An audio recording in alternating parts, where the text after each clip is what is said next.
troops on the ground. The fastest way for us to eliminate that possibility is for us to destroy, to the extent possible, the Russian military. By doing so, we actually achieve the objective of keeping our military home. And that's good news. Thank you, Senator Scott. Mr. Ramaswamy, are you persuaded by President Zelensky's urgent new plea? Where do you stand on more funding? I'm absolutely unpersuaded. And I'm actually enjoying watching the Ukraine hawks quietly, delicately tiptoe back from their position as this thing has unwound into a disaster. The first half of this race, I was the only person standing for it. Now they're actually quietly coming around to being more cautious, as they should. Level with the American people here. Ukraine is not a paragon of democracy. This is a country that has banned 11 opposition parties. It has consolidated all media into one state TV media arm. That's not democratic. It has threatened not to hold elections this year unless the U.S. forks over more money. That is not democratic. It has celebrated a Nazi in its ranks, the comedian in cargo pants, a man called Zelensky, doing it in their own ranks. That is not democratic. More facts for you that you won't hear from the mainstream in either party or the mainstream media. The regions of Ukraine that are occupied by Russia right now, in the Donbass, Luhansk, Donetsk. These are Russian-speaking regions that have not even been part of Ukraine since 2014, that other people probably couldn't name those provinces for you.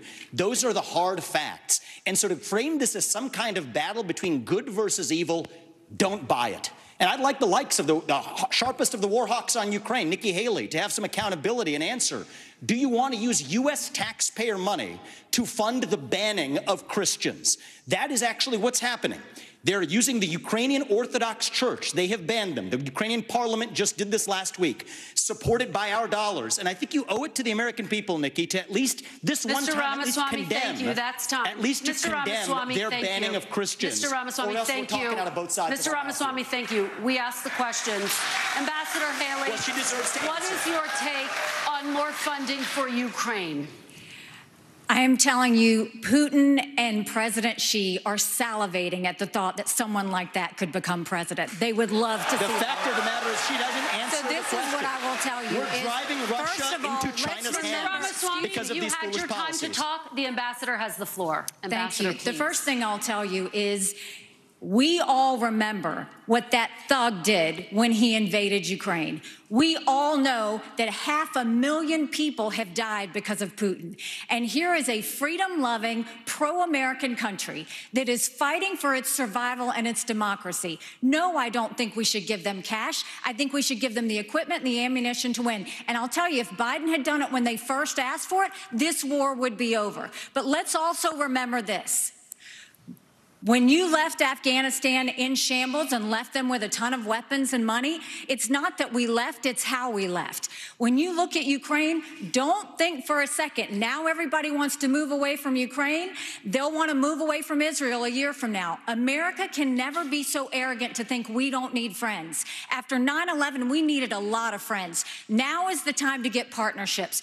This unholy alliance between Russia, Ukraine, and China is real. There is a reason that Taiwanese want us to support the Ukrainians. It's because they know that China's coming after them next. There is a reason Ukrainians want us to support Israelis, because they know that if Iran wins, Russia wins. Ambassador, we have to see the combination of the three. Ambassador, thank you. Governor Christie, what is your take, and how long should Americans be expected to help fund the war in Ukraine? Kirsten, let's remember the last time that we turned our back on a shooting war in Europe. It bought us just a couple of years. And then 500,000 Americans were killed in Europe to defeat Hitler. This is not a choice. This is the price we pay for being the leaders of the free world. And the fact is, this alliance is not just with Russia and China.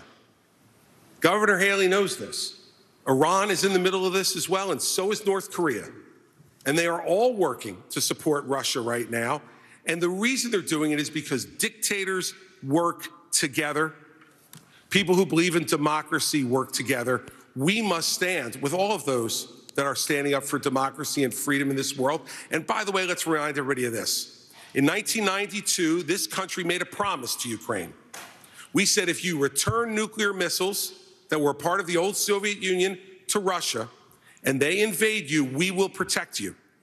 An American promise that's 31 years old is no different than an American promise that's made tonight on this stage. We need to stand by it. And those of us who forget history are doomed to repeat it. And I'd like to respond. And the absolute giving in to dictators, which is being suggested on this stage, just shows the immaturity of the approach. I'd like to Governor respond Christie, to that. thank you. Governor DeSantis, I'd like you to weigh in on this idea. Are you concerned that this could become a wider war if Putin is not stopped now? Well, any suggestion by Zelensky or anyone else that we're going to eventually have U.S. troops there, I can tell the American people when I'm president that will not happen. We are not going to send your sons and daughters to Ukraine. I am going to send troops to our southern border. If you look at the threats that we face, terrorists have come in through our southern border. I'm going to shut it down. I'm going to have the military, and I'm going to deport the people who've come, particularly under Biden, who've come from the Middle East, come from all these places. Now, Biden wants $105 billion.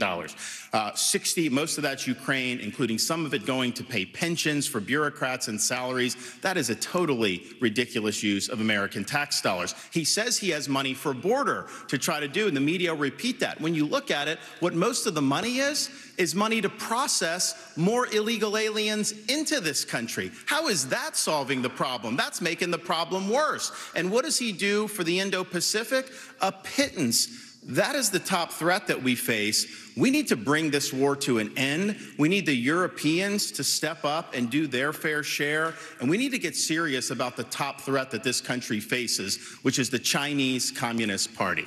So if I may Thank you, respond Governor. to the Ukraine.